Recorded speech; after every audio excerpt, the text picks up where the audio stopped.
Another woman came. The eyeglass was as thick as my hand. She had glaucoma. Eyeglass, I don't know what. I say, how do you see with this? That means the eyeglass has to converge a lot of things for her to look at blurry vision.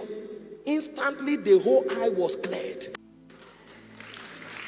The Bible said the gospel is foolishness to those who are perishing. It said, but for us who are saved, it is the power of God and the wisdom of God.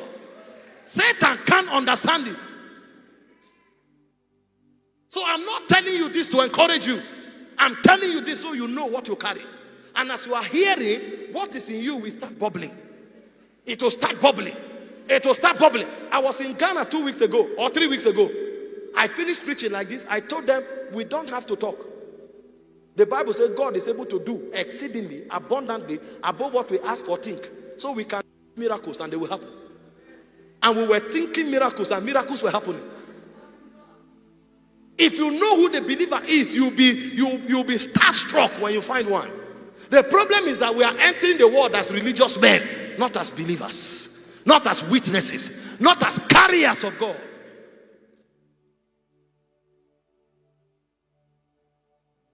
Why do I talk like this? I know that even today people will be healed. Imagine if I finish talking and nothing happens. But I know it cannot happen like that. It can't. People must be healed here. Because he says, search ye out of the book of the Lord and read. He said, none of these things shall fail. He said, the mouth of the Lord has spoken it. His spirit gathered it.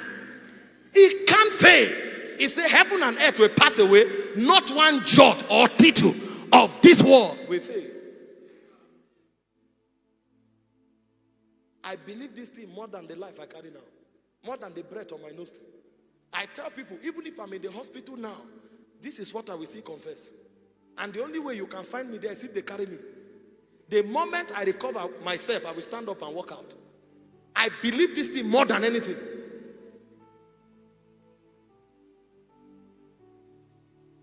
So, God gave you everything he has. It's like he emptied himself into you. That's what God did. He emptied his dimensions into you. So that when they see you, they see him. When they touch you, they touch him. But now that God has given you what he has, you need to now know how God works. The problem with Christians is that we have God's resources, but we want to operate like men. If I give you a gun, you can't operate it like an arrow. So you were using an arrow. I came and I gave you a gun. If you want to use the gun like an arrow, you will be stranded. So now you have a gun, you need to know how guns work. The believer was working with his brain, his human abilities. God now gave him his own ability. The problem is that the believer wants to operate God's ability the way he was operating his human ability. That's why he's stranded.